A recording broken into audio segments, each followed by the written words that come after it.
दोस्तों स्टडी 91 में आप सभी का बहुत बहुत स्वागत है। और आज दोस्तों हम लोग बातचीत करने जा रहे हैं डेली करंट अफेयर पर और हमारा क्लास है आज का 15 मई के सबसे महत्वपूर्ण प्रश्नों के बारे में। जी हाँ दोस्तों, सच बताऊं तो पिछले 5-7 दिनों से मैं काम कर रहा हूं करंट अफेयर पर और आज मुझे जाकर के तसल्ली हुआ, मेरे मन लायक प्रश्न आज मुझे मिले। रोज क्या होता था कि मैं सोचता था कि और कितने ज्यादा अच्छे प्रश्न मैं आप सभी के लिए बना सकता हूं तो ढूंढ करके लेके आता था, लेकिन आज मैं थोड़ा सा और ज्यादा समय दिया हूं तो निश्चित रूप से आपको लगेगा कि वाकई सर आज करंट अफेयर में जिन प्रश्नों का आप डिस्कशन कर रहे हैं शायद पूरे के पूरे यूट्यूब पर आपको ढूंढने पे नहीं मिलेगा। मैं सिर्फ बात नहीं कर रहा हूं, एक बार आप प्रश्नों का लेवल देखिए और चीजों को देखिए, आपको खुद ब खुद समझ में आ जाएगा। ठीक है, तो चलिए स्टार्ट करते हैं आज की क्लास। और आपके सामने है आज का पहला प्रश्न। बड़ा ध्यान से और सोच समझ के इस प्रश्न का जवाब दीजिएगा। आपको लगेगा बड़ा साधारण सा प्रश्न है लेकिन बहुत डिफिकल्ट प्रश्न है।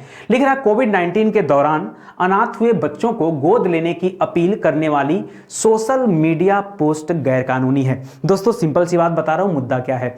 अभी हाल फिलहाल में 2-4 दिनों से 10 दिनों से मैं देख रहा हूं, मैं खुद भी देखा, आपने भी देखा होगा कि फेसबुक पर, व्हाट्सएप पर बहुत सारे ऐसे सोशल मीडिया पोस्ट वायरल हो रहे हैं जिसमें ये कहा जा रहा है कि फला बच्चे के माता पिता एक्सपायर हो गए हैं, अभी ये बच्चा एकदम अकेला है, तो कोई है अगर गोद लेने वाला तो इसे गोद ले ले। इस तरह का न्यूज़ तो सुना होगा ना। तो वही बता रहा है कि सोशल मीडिया पर इस तरह का जो न्यूज़ दिया जा रहा है ना, ये गैर कानूनी है। क्या है? ये गैर कानूनी है। आप विश्वास नहीं करोगे, अगर आप इस तरह के सोशल मीडिया पर पोस्ट कर रहे हैं तो याद रखिए इस तरह की न्यूज के लिए आपको सजा भी भुगतना पड़ सकता है। और थोड़ा बहुत नहीं दोस्तों, इसके लिए जो सजा का प्रावधान है वो या तो 3 वर्ष या तो 5 वर्ष का कारावास और इसके साथ साथ बहुत ज्यादा अमाउंट, कितना, 1 लाख रुपए का जुर्माना है। कितना? 1 लाख रुपए तक का जुर्माना, या फिर अगर समझा गया उचित तो दोनों लगा दिया जाएगा। ठीक है, मतलब चाहे 3 से 5 वर्ष का कारावास लग सकता है आपको और 1 लाख रुपए का जुर्माना लग सकता है अगर ऐसा किया गया तो।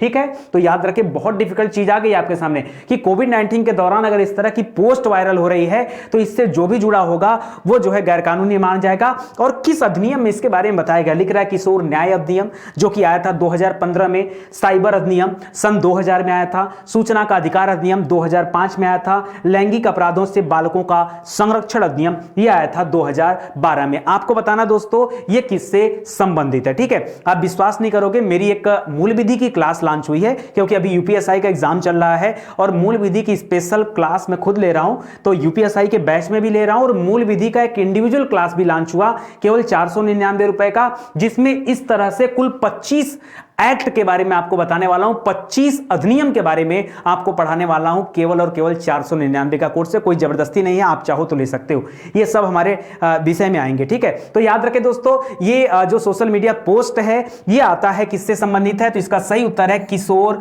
न्याय अधिनियम 2015। जी हां दोस्तों, किशोर न्याय। लैंगिक अपराध मत करेगा, देखिए यहां तो किसी तरह के लैंगिक अपराध की बात तो हो नहीं रही, यहां सेक्सुअल हैरेसमेंट की बात आती है। अगर बच्चों के साथ किया जाता है तो वो पास्को वगैरह लगता है, तो इसको याद रखेगा। ठीक है, सूचना का अधिकार अधिनियम ये तब लागू होता है जब आप किसी तरह की सूचना मांगते हैं किसी से भी, किसी लोक सेवक से, तब आती है बात। और साइबर अधिनियम आप सभी जानते हैं। तो यहां इस प्रश्न का जो सही उत्तर होगा वो क्या होगा, किशोर न्याय अधिनियम। बात आती है सर कि कुल मिला जुला करके थोड़ा सा डिटेल में आप हमें बताइए कि और इसमें क्या क्या प्रावधान किए गए हैं। ठीक है, तो याद रखें दोस्तों यहां पर ये जो अधिनियम है किशोर न्याय अधिनियम, इसमें इसका पूरा नाम है किशोर न्याय बालकों का संरक्षण अधिनियम। ठीक है, तो याद रखें दोस्तों इस अधिनियम की धारा 80, कौन कौन सी, याद रखिए इस अधिनियम की धारा 80 बहुत इंपॉर्टेंट है क्योंकि ये धारा 80 जो है यही प्रावधान करता है। 2 धारा यहां पर है, एक धारा 80 है, एक धारा 81 है जो इस तरह की सोशल मीडिया पोस्ट को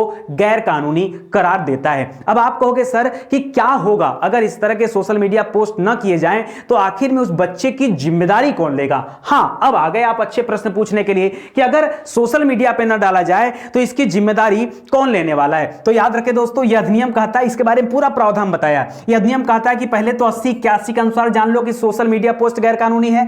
अगर आप किसी बच्चे की खरीद बिक्री कर रहे हैं, किसी बच्चे की क्या कर रहे हैं, खरीद और बिक्री कर रहे हैं, तो याद रखिए यह भी गैर कानूनी है, यह भी गैर कानूनी। आपके दिमाग में आएगा सर बच्चों की खरीद बिक्री होती है क्या। हाँ, बहुत सारे दंपति ऐसे होते हैं जिनके अपने बच्चे नहीं होते हैं, तो अगर किसी के माँ बाप एक्सपायर कर जाते हैं तो लोग उनके बच्चों को बेच देते हैं। हाँ, होता है ऐसा, ठीक है। तो ये याद रखिए, ये खरीद बिक्री अगर जहां कहीं भी हो रहा है तो ये भी गैर कानूनी माना गया है। अब इसके अलावा दोस्तों 2-3 बातें और यहां पे बताई गई। जैसे आपके मन में आ रहा होगा कि सर फिर हमने सुना है कि छोटे छोटे बच्चों को गोद भी लिया जाता है, तो गोद लेने की प्रक्रिया क्या है? चलो, आपने शायद पढ़ा नहीं होगा, लेकिन आज मैं आपको गोद लेने की प्रक्रिया के बारे में थोड़ी सी जानकारी दे ही देता हूं कि आप इसके बारे में जान जाओ कि गोद लेने की प्रक्रिया क्या होती है। पहले याद रखो, जिस बच्चे के माता पिता का देहांत हो जाता है तो पहले यह पता लगाया जाता है कि क्या उस बच्चे के खानदान में, उस बच्चे के नात रिश्तेदार में कोई व्यक्ति जिंदा है जो उस बच्चे की जिम्मेदारी लेता है।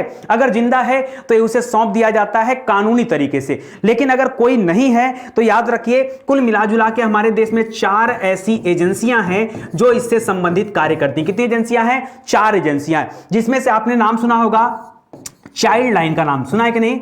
चाइल्ड लाइन का नाम, ठीक है। ये चाइल्ड लाइन क्या करता है? जिस तरह से महिलाओं के लिए हेल्पलाइन बना होता है उसी तरह से चाइल्ड लाइन है दोस्तों, और इसका कोड क्या है? 1098। तो अगर आपको कहीं भी इस तरह के बच्चे दिख रहे हैं तो पहले आप सूचित करिए 1098 पे, क्या सूचित करिए कि फला जगह पर इस तरह की दिक्कत है। ये चाइल्ड लाइन यहां पर बनी हुई है। दूसरा ऑप्शन है दोस्तों, दूसरा है जिला बाल कल्याण समिति। क्या है? जिला बाल कल्याण समिति, जिला बाल कल्याण समिति। ये दूसरा है, एक दूसरी एजेंसी है, ठीक है, जो इससे संबंधित कार्य करती है। जैसे जिला बाल कल्याण समिति है, उसी तरह से हर जिले में एक जिला बाल संरक्षण अधिकारी भी होता है। जिला बाल संरक्षण अधिकारी भी होता है जो इससे संबंधित कार्य करता है। ये अधिकारी है, ठीक है, ये क्या है? ये अधिकारी है। तो एक तो इसको भी याद रखिए। और जो चौथा है वो है बाल संरक्षण के लिए राज्य आयोग बना हुआ। राज्य आयोग ये सबसे लास्ट में है। तो याद रखें दोस्तों, चौथे नंबर पे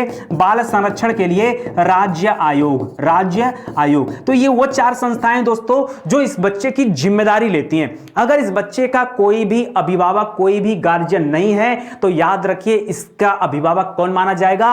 राज्य माना जाएगा। राज्य इसका अभिभावक माना जाएगा। इतनी बातें दोस्तों आप याद रखेगा। अगर आप समझ रहे होंगे तो मेरे हिसाब से बहुत है इतनी बात याद रखे। बड़ा प्यारा सा एक क्वेश्चन था, ठीक है। तो देखिए यहां पर लिख रहा है। अच्छा, एक चीज और आपको बता दूं, ये जो किशोर न्याय अधिनियम है ना 2012 का, इसको जेजे एक्ट भी कहा जाता है, ठीक है, जुवेनाइल जस्टिस, ठीक है। तो याद रखें दोस्तों, किशोर न्याय अधिनियम या जेजे एक्ट कहीं लिखा होगा तो कंफ्यूज मत होइएगा। जेजे एक्ट 2012 ये यहीं पर है। तो सॉरी 2012 मैं बार बार बोल रहा हूं, 2015, 2012 नहीं 2015, 2012 में आपका लैंगिक अपराधों से संरक्षण अधिनियम आया था बच्चों के लिए, वो 2012 में आया था। ये 2015 जेजे अधिनियम, ठीक है। तो और याद रखें, धारा 80 और 81 के तहत ये गैर कानूनी माना गया इस तरह की पोस्ट, और बच्चों को गोद लेने देने के लिए कानूनी प्रक्रिया बनाई गई। तो उस तरह से जाकर के बच्चों को खरीदा मतलब लिया जा सकता है, गोद लिया जा सकता है। गोद लेने को दत्तक नाम भी दिया जाता है। और अगर इसके अलावा कोई कार्य किया जाता है तो 3 से 5 साल की जेल अथवा 1 लाख रुपए का जुर्माना या फिर इन दोनों से दंडित किया जाएगा। बाकी वही बातें हैं जो मैंने आपको बता दिया। आगे बढ़ते हैं दोस्तों और प्यारा सा बात करते हैं। कर हाल ही में मिट्टी के बर्तनों में मधुबनी के मोम के निशान पाए गए। क्या पाए गए दोस्तों? मधुबनी के मोम के निशान पाए गए। आपको बताना दोस्तों कि मधुबनी के जो मोम के निशान है ये किस सभ्यता से संबंधित है। बहुत बेहतरीन प्रश्न है, नंबर 1 का प्रश्न है और आपकी परीक्षा में आज नहीं लेकिन थोड़े दिनों के बाद पूछा जाएगा, जब कभी आप बड़ा एग्जाम देंगे, प्रीलिम्स एग्जाम देंगे, वहां पर। आपने दोस्तों कई बार सुना होगा चावल की खेती के बारे में, आपने गेहूं के खेती के बारे में सुना होगा, अनाज के बारे में सुना, बहुत चीजों के बारे में सुना, लेकिन अभी कभी हनी के बारे में नहीं सुना होगा। सुना है क्या? बी वैक्स के बारे में सुना? नहीं सुना होगा, ठीक है। तो याद रखिए, मधुमक्खी के मोम के निशान मिट्टी के बर्तनों पर लगे हुए मिले हैं और यह किस सभ्यता से संबंधित है दोस्तों? ये जहां से मिला है ना वहां पर मिट्टी के टेराकोटा भी मिले हुए हैं। क्या मिले हुए हैं? मिट्टी के टेराकोटा, ठीक है। मिट्टी के टेराकोटा, मिट्टी के बर्तन मिले हुए हैं दोस्तों। टेराकोटा के लिए अपने देश में कौन फेमस है, जरा बताइए तो।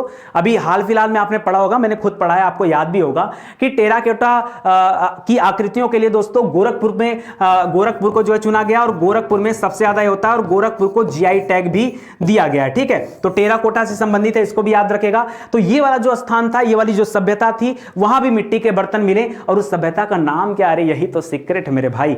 देखो लिख रहा है मेसोपोटामिया की सभ्यता, अगला लिख रहा है बेबीलोन की सभ्यता, अगला लिख रहा है अपना हड़प्पा की सभ्यता, और अगला लिख रहा है नोक सभ्यता। जरा सोचो, दिमाग लगाओ, थोड़ा सा प्रयास करो, कोशिश तो कर ही सकते हो। आज मैंने आपसे कहा ना कि आज मैं थोड़ा सा ज्यादा समय दिया हूं, तो स्पेशल क्वेश्चन आपके बीच में है, ठीक है। जल्दी से बताइए इसका जवाब क्या होने वाला है, सोच समझ करके जल्दी से बताइए, ज्यादा समय नहीं। आइए तब तक कुछ अलग से फैक्ट आपको दे रहा हूं, दिमाग आप लगाते रहिए। अगर हम मधुमक्खी की बात करें तो इसको देख करके यह पता लगाया गया दोस्तों कि मधुमक्खी और उसके शहद कब से इस दुनिया में व्याप्त हैं, तो 40,000 वर्ष पुराने समय से ज्ञात है कि तब से मधुमक्खी और उसके मोम हैं, मौजूद हैं इस दुनिया में। देखिए, इसका मतलब ये नहीं कि लोग उस शहद को निकाल रहे थे। शहद को देखिए, आप बात को समझिए। अगर मैं आपको बात करूं आपसे कि चावल की खेती के प्रमाण, तो आपने पढ़ा दोस्तों कि चावल की खेती के प्रमाण 7,000 ईसा पूर्व मिले हुए हैं, ठीक है, 7,000 ईसा पूर्व मिले हैं। लेकिन क्या 7,000 ईसा पूर्व के पहले चावल नहीं थे? होगा, चावल तो हो सकता है 10,000 ईसा पूर्व भी रहा हो, 15,000 ईसा पूर्व भी रहा हो। 7,000 ईसा पूर्व लोगों को ज्ञात हो गया कि हमारे खाने की चीज है, ठीक है, और लोगों ने उसका खेती करना आरंभ किया। यह मुद्दा है। जैसे अगर हम आपसे पूछ दें, आप पढ़ते हो, इतिहास पढ़ते हो, तो आपसे पूछा जाता है आग का आविष्कार कब हुआ? आग का आविष्कार कब हुआ? तो आप क्या पढ़ते हो कि आग का आविष्कार हुआ नवपाषाण काल में। किस काल में हुआ? नवपाषाण काल में। लेकिन अगर यहीं आपसे एक प्रश्न आपसे पूछ दिया जाए कि आग के बारे में जानकारी कब प्राप्त हुई, तो पूरा पाषाण काल उत्तर है। क्यों? अरे लोगों को आग के बारे में जानकारी थी, ऐसा थोड़े था कि दुनिया में आग नवपाषाण काल में आया। आग की जानकारी लोगों को बहुत पहले से थी, ठीक है, उसका उपयोग नहीं उनको पता था, तो इसलिए कहा गया जब उन्होंने उपयोग करना सीखा तो वही बोला गया, आविष्कार किया गया, और यह काम हुआ नवपाषाण काल। वही है कि मधुमक्खी की अगर हम बात करें दोस्तों, तो याद रखें 40,000 साल पहले ये मधुमक्खी एग्जिस्ट करती थी, ऐसा कहा गया। और ये इस जिस सभ्यता से जुड़ा हुआ उसका सही नाम है नोक सभ्यता। क्या नाम है? नोक सभ्यता। ये नोक सभ्यता दोस्तों नोक सभ्यता से जुड़ा हुआ है। और नोक सभ्यता है कहां पर, पहले तो सर ये बता दीजिए। तो नोक सभ्यता पड़ता है मध्य नाइजीरिया में। कहां पर पड़ता है? मध्य नाइजीरिया में, ठीक है, मध्य नाइजीरिया में ये नोक सभ्यता है। इसको भी याद रखेगा, ये आपके लिए क्या है, इंपॉर्टेंट है। इसके अलावा दोस्तों पता चला कि ये जो मधुमक्खी के मोम पाए गए, जब उसका जांच पड़ताल हुआ तो पता चला यह सभ्यता 2600 बीसी पुरानी थी, ठीक है, 2600 बीसी पुरानी थी। और आगे आकर के मात्र 500 ईस्वी तक आते आते तक में यह क्या हो गई, सभ्यता समाप्त हो गई। तो आप याद रखें, ईस्वी है, यहां बीसी है, ठीक है। ईस्वी मतलब क्या हो जाता है, मतलब ईसा के बाद, और ये ईसा के पहले वाली बात है। तो याद रखें दोस्तों, ये बिफोर क्राइस्ट है, इसको याद रखेगा। यानी कुल मिला जुला के मोटी मोटा 3,000 साल की कहानी थी, और उसमें जो है काम समाप्त हो गया। नहीं, एक चीज और याद रखिए, अगर मैं देखिए यहां पर भी एक प्रश्न बनता है, ध्यान सुनिए। यहां पर आप एक प्रश्न जोड़िए ला करके कि मधुमक्खी पालन, ध्यान समझिएगा मैं क्या बताना चाह रहा हूं। मधुमक्खी पालन कब से शुरू किया गया, एक प्रश्न ये है, ठीक है। तो मधुमक्खी पालन स्टार्ट हुआ 2600 ईसा पूर्व, ये इसका सही उत्तर होगा।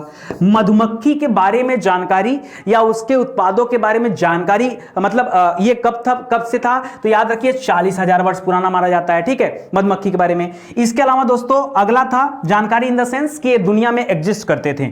और अगला ये जो नोक सभ्यता थी, ये कब से कब चली, तो नोक सभ्यता का जो एग्जैक्ट टाइम पीरियड है वो है 1500 बीसी से 500 बीसी, ठीक है, ये इसका एग्जैक्ट टाइम पीरियड है नोक सभ्यता का, मधुमक्खी का नहीं। मधुमक्खी का 2600 ईसा पूर्व ये जानकारी हुआ, ठीक है। तो याद रखें दोस्तों, ये इंपॉर्टेंट है आपके लिए, ठीक है। और दोस्तों ये जो नोक सभ्यता है, यहां पर पता एक चीज का और चला है कि यहां पर 13 बड़ी भट्टियां भी मिली हैं। क्या मिली हैं? 13 बड़ी भट्टियां मिली हैं, जहां पर धातुओं को गलाया जाता था, उनको एक नया रूप दिया जाता था। है ना मजेदार बात? तो याद रखेगा, इतनी बातें दोस्तों गांठ बांध लीजिएगा, आपको याद हो जाएगा। देखिए लिख रहा है कि ब्रिस्टल विश्वविद्यालय और गोएत विश्वविद्यालय के वैज्ञानिकों ने नाइजीरिया में पाए गए मिट्टी के बर्तनों में मधुमक्खी के मोम का निशान पाया है। अन्य जानकारियों को एकत्रित करने के बाद पता चला कि ये मिट्टी के बर्तन नोक संस्कृत से संबंधित थे। इन बर्तनों से यह निष्कर्ष निकाला गया कि मधुमक्खी और मधुमक्खी उत्पाद ये 40,000 साल पहले भी उपलब्ध थे, जबकि मधुमक्खी पालन की प्रथा ये 2600 ईसा पूर्व स्टार्ट हुई। नोक सभ्यता की बात करें तो 1500 ईसा पूर्व शुरू होकर के 500 ईस्वी तक में समाप्त हो गई ये नोक सभ्यता, ठीक है। और इस युग के लोग लोहे के बारे में जानते थे। इनके पास यहां पर 13 बड़ी भट्टियां भी पाई गई हैं जहां पर धातुओं को गलाकर पिघलाकर उनको एक नया आकार, एक नया रूप दिया जाता था। इतनी बात याद रखेंगे ना? चलिए याद रखेगा दोस्तों।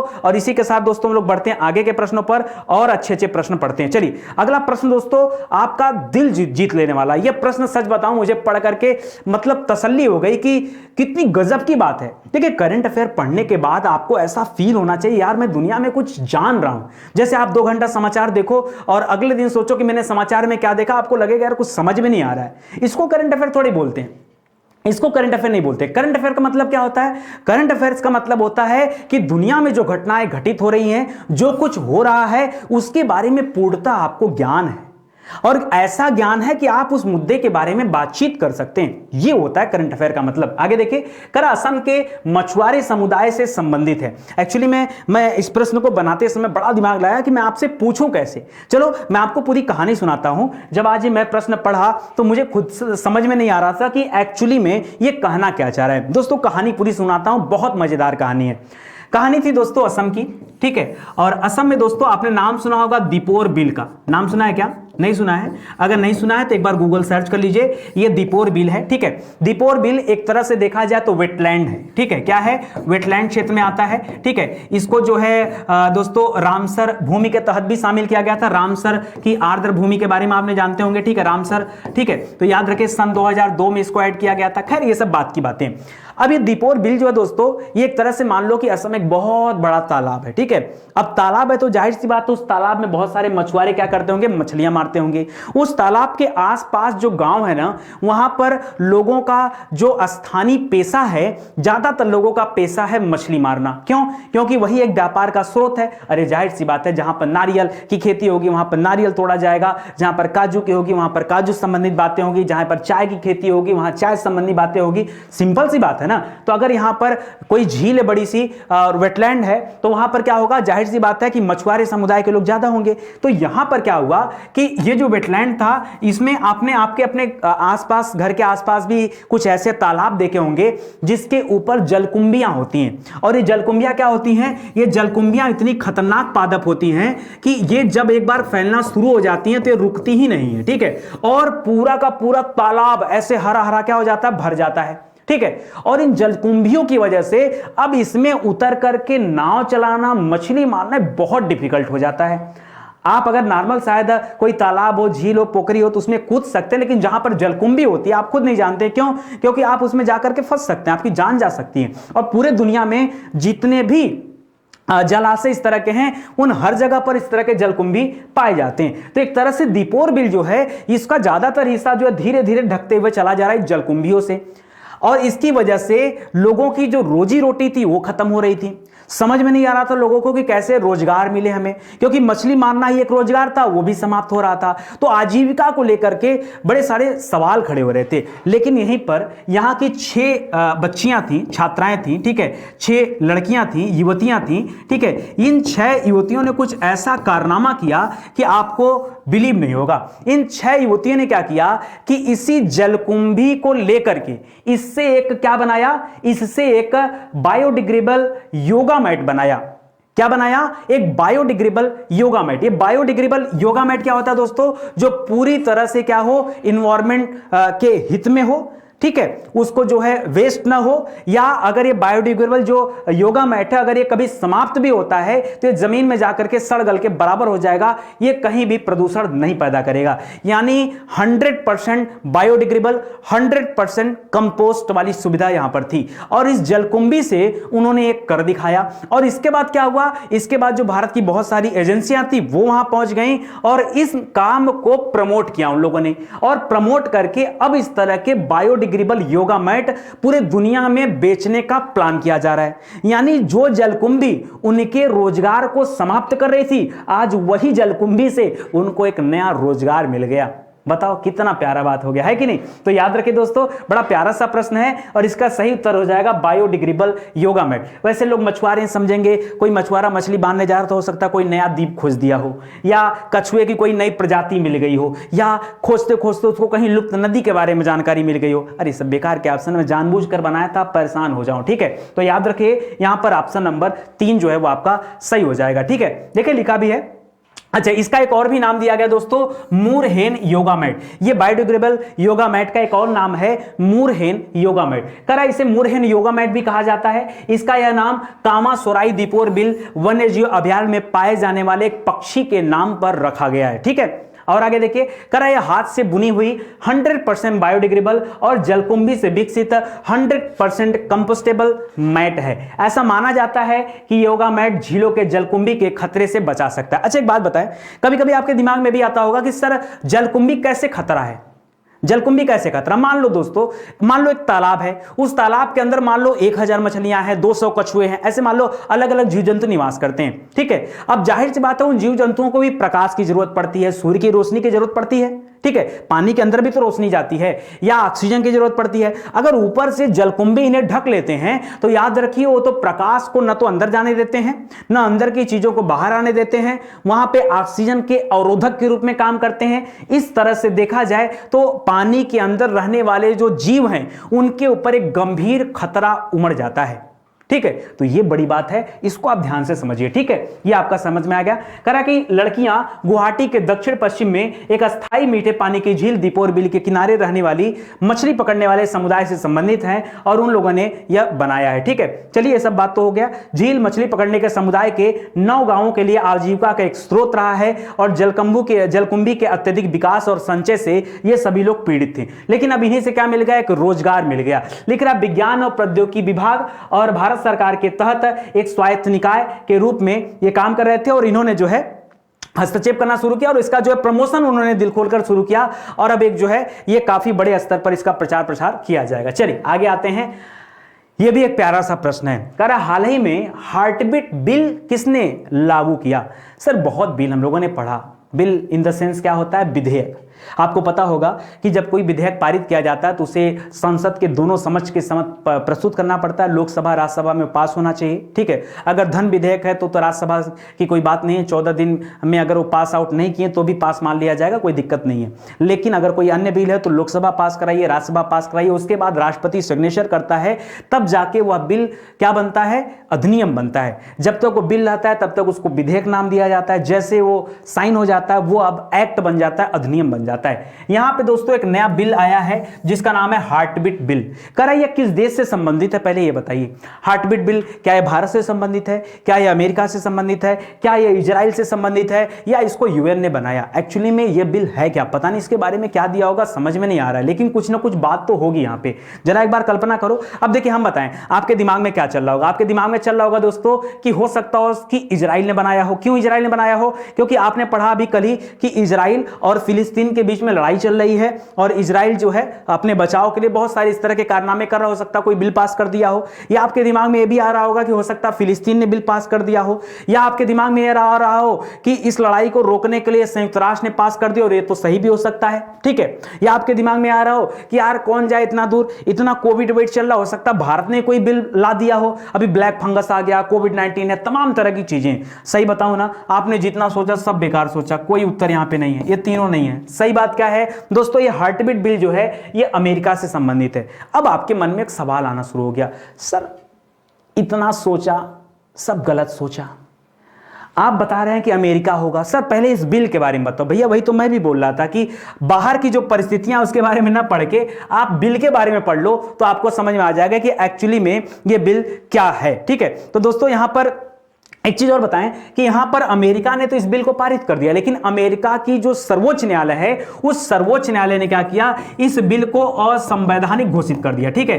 असंवैधानिक घोषित कर दिया, ठीक है। ओहो, यानी मामला पेचीदा हो गया है। अरे असंवैधानिक घोषित करने पे क्या होगा, अमेरिका ने तो पास कर दिया ना, अमेरिका ने पास कर दिया और अमेरिका के संबंधित जो राज्य बाइबिल थे, क्या थे, राज्य बाइबिल। अच्छा आपने कभी राज्य बाइबिल बेल्ट के बारे में सुना क्या, राज्य बाइबिल बाइबिल बेल्ट, ठीक है, राज्य बाइबिल बेल्ट, ठीक है। ये राज्य बाइबिल बेल्ट क्या होता है सर? तो याद रखिए अमेरिका के दक्षिणी क्षेत्र में स्थित जितने भी देश हैं वो ज्यादातर देश इससे जुड़े हुए हैं, वो अमेरिका की नीतियों पर काम करते हैं, उसी जैसा काम करते हैं, तो याद रखिए राज्य बाइबिल बेल्ट उन्हें कहा जाता है, ठीक है। जैसे अपने यहां होता है ना दक्कन का पठार वाला बेल्ट, छोटा नागपुर बेल्ट, ठीक है, वो भारत के अंदर ही, वैसे यहां पर क्या है राज्य बाइबिल बेल्ट इसे कहा जाता है। अच्छा, कुल मामला क्या था दोस्तों? मामला यह था, ये हार्ट बीट बिल मामला था। अच्छा, आपको क्या लगता है हार्ट बीट माने क्या होता है? सर दिल की धड़कन होती है, बस दिल की धड़कन से संबंधित एक बिल था, ठीक है।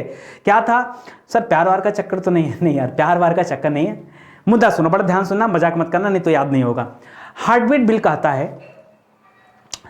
कि अगर कोई महिला गर्भ से है, अगर कोई महिला गर्भ से है और उसके गर्भ में पल रहे बच्चे की धड़कन अगर शुरू हो जाती है तो, और आपके दिमाग में अगला सवाल, सर ये धड़कन कब शुरू होती है? सुनो ध्यान से, ये धड़कन कब शुरू होती है? ये धड़कन स्टार्ट होती है 6 सप्ताह से, ठीक है। 6 सप्ताह आते आते तक में ये धड़कन स्टार्ट हो जाती है। अमेरिका के इस बिल में कहा गया कि अगर कोई महिला गर्भवती है और उसके पेट में पल रहे बच्चे की धड़कन अगर शुरू हो जाए तो उसके बाद वह गर्भपात नहीं करा सकती। क्या नहीं करा सकती? वह औरत क्या नहीं करा सकती?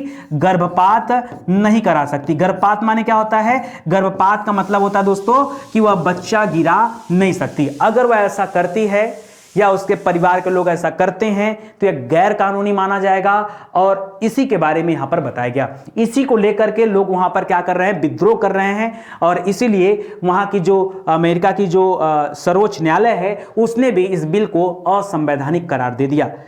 वहां के लोग क्यों विरोध कर रहे हैं? लोग इसलिए विरोध कर रहे हैं क्योंकि लोग कामकाज में बहुत बिजी होते हैं। ऐसे में 6 सप्ताह प्रेग्नेंट होने के 6 सप्ताह होता ही कितना है? 6 सप्ताह मतलब 1.5 महीना। तो कई बार कैसा होता है कि उनको 1.5 महीने का पता ही नहीं चलता है कि हमारे पेट में बच्चा रुक गया है या नहीं रुका, इसके बारे में जानकारी ही नहीं हो पाती है। इस वजह से इस बिल का विरोध किया जा रहा है, इस वजह से इस बिल का विरोध किया जा रहा है। तो कुल मिला जुला के दोस्तों ये मोटी मोटा बात था, मैंने एक आसान भाषा में आपको समझा दिया, यही था हार्ट बीट बिल। चलिए आगे पढ़ लेते हैं इसके बारे में। लिख रहा हार्ट बीट बिल पास करने वाला अमेरिका पहला राज्य बना, इन द सेंस की देश बना है, किंतु अमेरिका के सर्वोच्च न्यायालय ने इस कानून को असंवैधानिक करार दे दिया है। बाद में कई अन्य राज्यों ने इस कानून को पारित किया। ये राज्य बाइबिल बेल्ट कहे जाते हैं। यह बिल भ्रूण के दिल की धड़कन का पता चलने के बाद गर्भपात पर रोक लगाता है। कहा कि भ्रूण के दिल की धड़कन का पता आम तौर पर 6 सप्ताह बाद लग जाता है, इसको याद रखेगा। अमेरिका में बाइबिल बेल्ट क्या होता है? तो अमेरिका के दक्षिणी क्षेत्र में, नीचे की तरफ वाले क्षेत्र में सामाजिक रूप से रूढ़वादी लोग रहते हैं, और रूढ़वादी लोग जहां रहते हैं वहां की क्या खासियत है कि वहां के जो राज्य हैं वहां पर चर्च जो है वो देश के औसत से भी ज्यादा चर्च है, रूढ़वादिता बहुत है, इसलिए जो है ये बात है, उन लोगों ने लागू भी कर दिया। विवाद क्या है कि कई महिलाएं 6 सप्ताह तक अपनी गर्भावस्था से अनजान होती हैं, ऐसे में उनके लिए थोड़ा सा ये दिक्कत वाली बात है, ठीक है, इसीलिए इसका क्या चल रहा है? विरोध चल रहा है। चलिए आगे पढ़िए दोस्तों, अगला क्वेश्चन ध्यान से पढ़िएगा। लिख रहा है कि हाल ही में विश्व खाद्य पुरस्कार 2021 ये किसने जीता है? जल्दी से बताइए दोस्तों, विश्व खाद्य पुरस्कार ये किसने जीता है? दोस्तों इस खाद्य पुरस्कार को कुछ और भी कहा जाता है। क्या कहा जाता है? बड़ा बेहतरीन बात है दोस्तों। अब तो मैं इधर भी पढ़ा रहा हूं, मुझे रोज कुछ ना कुछ मिलता है। जैसे अभी आपने अरब का नोबेल पढ़ा, अरब का नोबेल किसे दिया गया? अरब का नोबेल दिया गया था डॉक्टर ताहिरा कुतुबुद्दीन को। ये मुंबई की रहने वाली थी, ठीक है, मुंबई की रहने वाली थी डॉक्टर ताहिरा कुतुबुद्दीन, ठीक है, इनको मिला अरब को नोबेल। दोस्तों ये जो विश्व खाद्य पुरस्कार है ना, विश्व खाद्य पुरस्कार, इसको कृषि क्षेत्र का नोबेल कहा जाता है, कृषि का नोबेल पुरस्कार, ठीक है, कृषि का नोबेल पुरस्कार इसे कहा जाता है, ठीक है। और ये तो बड़ी बातें लिख दिया दोस्तों, ठीक है। अगर किसी की बात हो ही गई है तो आपने सुना होगा कि दुनिया में कृषि से संबंधित जो हरित क्रांति थी उसके जनक कौन कहे जाते हैं? तो दुनिया भर में डॉक्टर नॉर्मन बोरलॉग को क्या कहा जाता है? हरित क्रांति का जनक कहा जाता है। क्या कहा जाता है?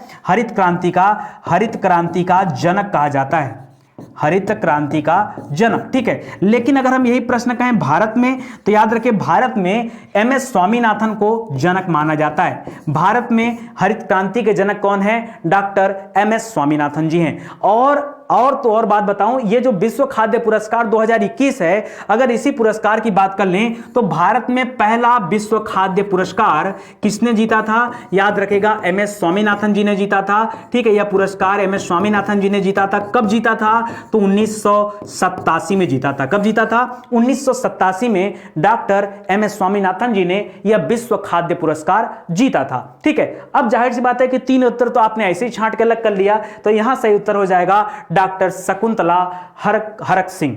डॉक्टर शकुंतला हरक सिंह, उनको यह पुरस्कार क्यों दिया गया? तो याद रखिए दोस्तों, इस पुरस्कार की खासियत है कि यह पुरस्कार जो कोई व्यक्ति भोजन में गुणवत्ता, मात्रा, उसके उपलब्धता, सुधार आदि में काम करता है, उसको यह पुरस्कार दिया जाता है। और डॉक्टर शकुंतला हरक सिंह ने कुछ ऐसा ही काम किया था। तो इस प्रश्न का सही उत्तर हो जाएगा ऑप्शन नंबर 1। अच्छा प्रश्न है ना। चलिए आगे बढ़ते हैं दोस्तों, आगे बढ़ते हैं। और ये सभी बातें मैंने आपको बता दिया, दोबारा आप मत पूछिए तो ज्यादा अच्छा है। ठीक है, आगे आते हैं। हाल ही में अर्जुन पुरस्कार विजेता वी चंद्रशेखर, पूरा नाम क्या है इनका? वी चंद्रशेखर। कह रहा वी चंद्रशेखर जी का निधन हो गया। ये वी चंद्रशेखर ये किससे संबंधित हैं? चलिए आइए बताइए दोस्तों जल्दी से, ये किससे संबंधित है? दोस्तों ये वी चंद्रशेखर जी जो हैं ये 3 बार के चैंपियन रह चुके हैं। सर बता दीजिए ना किसके चैंपियन रहे हैं? अरे आप बता दीजिए ना, टेबल टेनिस के रहे हैं कि हॉकी के रहे हैं कि तीरंदाजी के रहे हैं कि कबड्डी के रहे हैं, किसके रहे हैं? ठीक है, तो दोस्तों पहली बात तो जान लीजिए कि इनकी जो मृत्यु हुई है, इनकी मृत्यु हुई है कोविड-19 की वजह से, यानी कोरोना वायरस की वजह से इनकी मृत्यु हो गई है। और ये 3 बार के राष्ट्रीय चैंपियन भी रहे हैं। 1982 में दोस्तों इनको मिला था अर्जुन पुरस्कार, यहां लिख रहा है ना, तो याद रखेगा 1982 में इनको क्या मिला था? अर्जुन पुरस्कार दिया गया था। ठीक है, और ये क्या खेलते हैं? ये टेबल टेनिस के प्लेयर हैं। किसके प्लेयर हैं? टेबल टेनिस के प्लेयर हैं, तो इसको भी याद रखेगा। अच्छा एक चीज और याद रखिए, अभी आपने कुछ दिन पहले सुना होगा कि सीबीआई के एक पूर्व निदेशक थे, उनका नाम था राघव। क्या नाम था? राघव। ठीक है, राघव सीबीआई। छोटा छोटा याद करिए, कीवर्ड पॉइंट बनाइए ताकि आपको याद रहे। जैसे आज दूसरा आपने पढ़ लिया वी चंद्रशेखर, तो यहां पर चंद्रशेखर खाली लिखिए ताकि आपको याद रहे। चंद्रशेखर, यहां पर लिखिए टेबल टेनिस। ठीक है, टेबल टेनिस। ठीक है, ये भी याद रखिए। इसी तरह से दोस्तों मैंने आपको 1-2 और पढ़ाए थे, जल्दी से याद करके बताइए। अभी हाल ही में एक योग गुरु का निधन हुआ था, नाम बताइए। उस योग गुरु का नाम क्या था? गुजरात में निधन हुआ था ना, नाम क्या था? संत आध्यात्मानंद। क्या नाम था? संत आध्यात्मानंद। ठीक है, ये योग गुरु थे। इनका अभी हाल फिलहाल में देहांत हो गया। ठीक है, और भी कोई देहांत किया क्या? हाँ, एक और थे, कपिल संत थे, उनका नाम था कपिल जी, जो गए थे वहां पे निर्वाणी अखाड़े के वह संत थे। और जब ये कुंभ चल रहा था, उस कुंभ में गए थे, वहां से कोरोना से प्रभावित होकर आए थे, तो इसको भी याद रखें। एक और लोग डेथ किए थे दोस्तों, वनराज भाटिया। कौन किया था? वनराज भाटिया। तो आपने पढ़ा कि वनराज भाटिया का संबंध किससे था? ये फिल्मी दुनिया संबंधी थे, संगीतकार थे। ठीक है, ये क्या थे? ये संगीतकार थे। तो ऐसे करके याद करते चलिए। अभी हॉकी के पूर्व प्लेयर थे, जिन लोगों के कारण भी हम लोगों ने क्या किया था? गोल्ड जीता था। अभी हाल ही में उनकी भी मृत्यु हो गई। और भी याद रखिए, अभी आपने एक स्वतंत्रता सेनानी जो थे, ठीक है, उनकी मृत्यु हुई, तो सब याद रखिए दोस्तों। ठीक है, ललिता, तो उसको भी याद रखिए। इसी तरह से महात्मा गांधी जी के निजी सचिव थे वी कल्याणम, उनका भी निधन हो गया 99 साल की उम्र में। ठीक है, और जो स्वतंत्रता सेनानी थे उनका नाम था ललती राम, यही नाम था ना, ललती राम। ठीक है, तो दोस्तों इस तरह याद रखिए, एक चीज सब याद हो जाएगा आपको। यहां टेबल टेनिस फिलहाल क्या हो जाएगा? आपका सही उत्तर हो जाएगा। आगे देखिए, पहली ब्रिक्स EWG की बैठक ये कहां पर आयोजित की गई है? पहली ब्रिक्स EWG की बैठक। देखिए ये जो ब्रिक्स होता है ना, अगर मैं ब्रिक्स की बात करूं तो ब्रिक्स में कुल मिला के 5 देश होते हैं। बी माने होता है यहां पर ब्राजील। ठीक है, ब्राजील और पारी एक एक करके वो अध्यक्षता करते हैं। यहां पे हो जाता है रूस, यहां पे हो जाता है भारत यानी इंडिया, यहां पे हो जाता है चीन यानी चाइना, और यहां पर हो जाता है साउथ अफ्रीका मतलब दक्षिण अफ्रीका। ठीक है, ये 5 देशों का एक समूह है जिसमें EWG की बैठक किया है। और ये EWG की बैठक जो है दोस्तों, ये आपको याद रखना है। और ये बैठक कहां पे हुई है ये बताना है, और इसमें कौन हिस्सा लिया है ये बताना है। तो EWG की बैठक हुई दोस्तों नई दिल्ली में। कहां पर हुई है? नई दिल्ली में हुई है। ठीक है, नई दिल्ली। और किसने हिस्सा लिया? तो अपूर्वा चंद्रा जो कि श्रम और रोजगार मंत्री हैं। ठीक है, अपूर्वा चंद्रा, उन्होंने जो है इसमें हिस्सा लिया। ठीक है, तो इसको भी याद रखेगा दोस्तों। यहां पर क्या हो जाएगा? आपका सही उत्तर होगा नई दिल्ली। अगर आप कुछ और सोच रहे हैं तो वहां पर मत सोचिए, सोचिए, ये गलत हो जाएगा आपका, ठीक है। इसके अलावा दोस्तों अभी भारत ने स्विस के साथ, भारत स्विस, स्विस मतलब स्विट्जरलैंड, ठीक है, भारत स्विस का एक वर्चुअल समिट भी हुआ था, ये वित्तीय वार्ता हुई थी, वो भी याद रखिए, वो भी इंपॉर्टेंट है, ठीक है। चलिए, और अभी एक चीज और याद रखिए, G7 का एक जो है समिट हो रहा था, कहां पर हो रहा था, तो ये ब्रिटेन में हो रहा था। वहां के जो बोरिस जॉनसन है प्रधानमंत्री, उन्होंने मोदी जी को आमंत्रित किया था, जबकि भारत जो है G7 में नहीं आता है, लेकिन उसके बावजूद भी यहां पर मोदी जी ने मना कर दिया, क्योंकि अभी देश की स्थिति परिस्थिति कुछ ठीक नहीं है, इसलिए यह जो है कैंसिल हो चुका है, ठीक है। चलिए आगे देखते हैं। इसके अलावा दोस्तों एक और कैंसिल हुआ प्रोग्राम था, पुर्तगाल भी जाने वाले थे इसके पहले, ठीक है, पुर्तगाल वाला प्रोग्राम कैंसिल हुआ, एक नंबर पे। ब्रिटेन वाला प्रोग्राम कैंसिल हुआ है, दो प्रोग्राम जो हैं ये कैंसिल हुए हैं, ठीक है, इसको भी ध्यान दीजिएगा।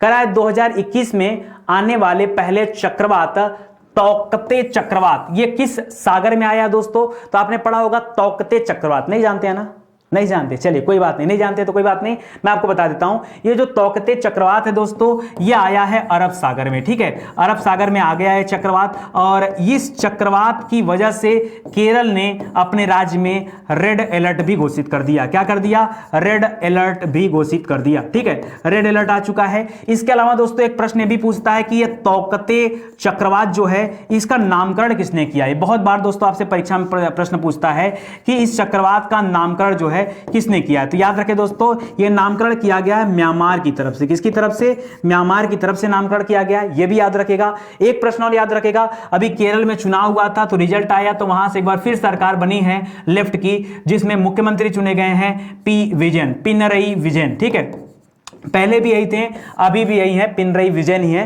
तो इसको भी याद रखेगा, ये आपका क्या हो जाएगा, सही उत्तर हो जाएगा। कुछ और खास प्रश्न बन सकते हैं क्या, एक प्रश्न और बन सकता है कि 2021 में पहली बार ये चक्रवात आया है, अभी तक 2021 में अरब सागर में कोई भी चक्रवात नहीं आया था, पहली बार आया है चक्रवात, तो यहां क्या हो जाएगा, अरब सागर क्या हो जाएगा, फिलहाल तो आपका सही उत्तर हो जाएगा, ठीक है, इसको याद रखेगा दोस्तों। देखिए ऐसे छोटे छोटे पॉइंट जब आप याद रखते हैं तो आपकी तैयारी अच्छी होती है। आइए बढ़ते हैं आगे। अच्छा, एक प्रश्न और दे रहा दोस्तों यहां पे कि चक्रवात बनता कैसे है। चलिए आइए ज्योग्राफी भी यहीं कर लेते हैं, चक्रवात कैसे बनते हैं। तो लिख रहा है जब समुद्र में गर्म और ठंडी, देखिए नम माने ठंडी हो जाएगा, गर्म और नम हवा क्या करती है, अच्छा गर्म और ठंडी दोनों तरह की हवाएं होती हैं, तो जाहिर सी बात है जब वाष्पीकरण होता है तो गर्म हवाएं क्या होती हैं, वाष्पीकरण हो करके वो होती हैं ऊपर जाती हैं, ऊपर उड़ती हैं। तो मान लीजिए ऐसे हवा क्या होने लगी, ऊपर जाने लगी, ये हवा ऊपर चली गई। जैसे जैसे अधिक से अधिक हवा ऊपर उड़ती है या कम हवा छोड़ती जाती है, इससे कम दबाव का क्षेत्र बनता है। जाहिर सी बात है कि जब हवा यहां चली जाएगी तो यहां क्या हो जाएगा, यहां पर लो प्रेशर क्रिएट होगा। दोस्तों अगर आप लोगों ने वीडियो नहीं देखा तो एक बार जाके वीडियो देख लीजिए, पूरा इंडियन ज्योग्राफी मैंने 75 लेक्चर में आपको पढ़ा दिया है।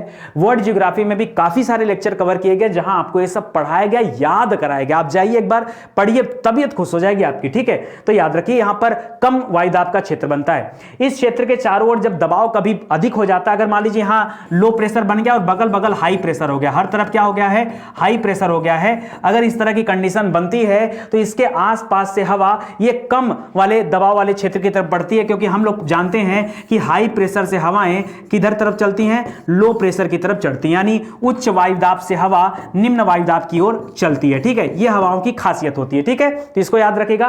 करा आसपास के क्षेत्रों से हवा एक कम वायुदेव में के क्षेत्र में धकेलती है। अब यह हवा गर्म होकर अगर अचानक से मान लीजिए हवा यहां पर है और ये तो हवा ऊपर जा रही थी और जैसे आई वैसे ऊपर भागने लगी, ठीक है, तो याद रखें दोस्तों यहीं पर क्या क्रिएट हो जाता है, यहीं पर चक्रवात क्रिएट होता है। याद रखेगा जैसे ही गर्म हवा ऊपर उठती है यह ठंडी हो जाती है और बादलों के रूप में संघनित हो जाती है और एक बड़ा सा रूप धारण कर लेती है और यह होता है चक्रवात, ठीक है, तो इसको याद रखेगा। अच्छा, एक प्रश्न और पूछ सकता है कि तौकते चक्रवात जो है किस प्रकार का चक्रवात था, यह तौकते चक्रवात किस प्रकार का था, तो याद रखेगा यह उष्ण कटिबंधीय चक्रवात था। कैसा था, यह उष्ण कटिबंधीय चक्रवात था, इसको आप लोग याद रखिएगा, ठीक है। चलिए आगे बढ़ते हैं। हाल ही में ग्रीन ऑस्कर अवार्ड कितने जीता, बता लो, सब ऑस्कर बना लो, नोबेल बना लो, यही बना लो, ठीक है। ग्रीन ऑस्कर अवार्ड कितने जीता, ग्रेटा थनबर्ग। दोस्तों ग्रेटा थनबर्ग कौन है, तो आपने जानते होंगे, छोटी सी बच्ची अभी 18-19 साल की, और पर्यावरण को लेकर के बड़ी जागरूक रहती है, पूरी दुनिया को पर्यावरण के बारे में बताती रहती है, तो इसको याद रखेगा, ये तो आप जान ही रहे हैं। नुक्लुफोम, शायद आप इनके बारे में ना जानते हो, अपने देश के निवासी भैया, नागालैंड के रहने वाले नुक्लुफोम। मेधा पाटेकर, इनका नाम कौन नहीं जानता, नर्मदा बचाओ से संबंधित है मेधा पाटेकर जी, ठीक है, नर्मदा बचाओ से संबंधित है, ठीक है। और दोस्तों अनुपम खेर, अभी हाल ही में इनको एक इनकी मूवी आई थी हैप्पी बर्थडे, उसके लिए जो है इनको एक पुरस्कार भी मिला है, ठीक है, तो भी याद रखेगा, ठीक है। यहां पे सही उत्तर क्या होगा, बातें आती है, तो याद रखिए ग्रीन ऑस्कर अवार्ड, ठीक है, यह दिया गया है किसको, जल्दी से बताइए किसको दिया गया है, नुक्लुफोम को दिया गया है। भाई नुक्लुफोम ने ऐसा क्या कर दिया, भाई नुक्लुफोम ने ऐसा क्या कर दिया। दोस्तों नुक्लुफोम ने बहुत बड़ा काम किया, आपको शायद जानकारी नहीं होगी कि नुक्लुफोम के बारे में, इनके बारे में थोड़ा सा आप जान लीजिए 2-3 लाइन। दोस्तों नुक्लुफोम जो है इन्होंने नागालैंड में बहुत सारा काम किया है, अभी तो नहीं, लेकिन अगर आप थोड़े से साल पहले चले जाएंगे तो आपने पढ़ा होगा नागालैंड में इन्होंने अकेले पूरा जंगल लगा दिया था, कई हजार पेड़ दोस्तों नुक्लुफोम के द्वारा लगाए गए थे, इसी के लिए दोस्तों ये चर्चा में आए थे। इसके अलावा नुक्लुफोम ने, अच्छा एक चीज और बता दूं, यहां पर एक बातचीत करना पड़ेगा मुझे अलग थोड़ा टॉपिक से हट करके, और तब जाकर के मैं इस पॉइंट को कनेक्ट कर पाऊंगा। दोस्तों कभी आपने अमूर फाल्कन का नाम सुना है, कभी आपने अमूर फाल्कन का नाम सुना है, नहीं सुना तो सुन लीजिए। अमूर फाल्कन एक तरह के साइबेरियाई पक्षी होते हैं, जब कभी जो है क्योंकि वो ठंडी में रहने की आदत होती है, तो जब कभी साइबेरिया वाले साइड में गर्मी पड़ती है तो वो भाग करके कहां आ जाते हैं, याद रखिएगा ये पक्षी भाग करके आते हैं सीधा भारत में, और भारत में आते हैं नागालैंड में। कहां पर आते हैं, नागालैंड में आते हैं, भारत में कहां पर आते हैं, नागालैंड में आते हैं। दोस्तों यहां जो नुक्लुफोम ना दे रहा है, इनको अमूर फाल्कन ऑफ इंडिया, ठीक है, अमूर फाल्कन ऑफ इंडियाज मैन कहा जाता है, ये भी याद रखेगा, ठीक है, अमूर फाल्कन मैन या अमूर फाल्कन मैन ऑफ इंडिया ये कहा जाता है, ठीक है, तो ये भी याद रखिए, कभी कभी ये भी पूछ देता है। एक चीज तो आप और भी जानते होंगे कि अगर हम बात कर ले नागालैंड को, तो नागालैंड को अमूर फाल्कन की कैपिटल माना जाता है, यानी falcon capital of the world कहा जाता है, falcon capital of the world कहा जाता है नागालैंड को।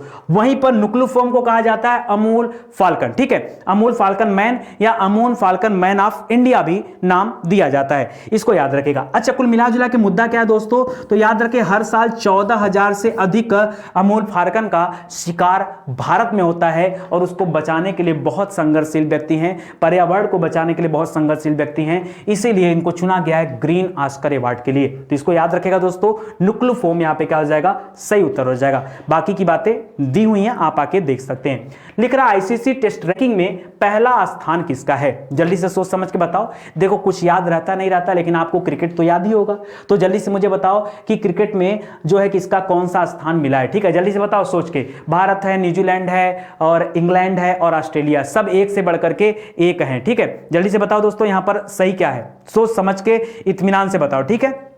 आओ चलो बताते हैं दोस्तों। आईसीसी की जो टेस्ट रैंकिंग थी अभी तक, तो भारत का उस टेस्ट रैंकिंग में पहला स्थान था अभी तक, ठीक है, अभी तक। अब क्या हो गया दोस्तों, तो वर्तमान में भारत का पहला स्थान है।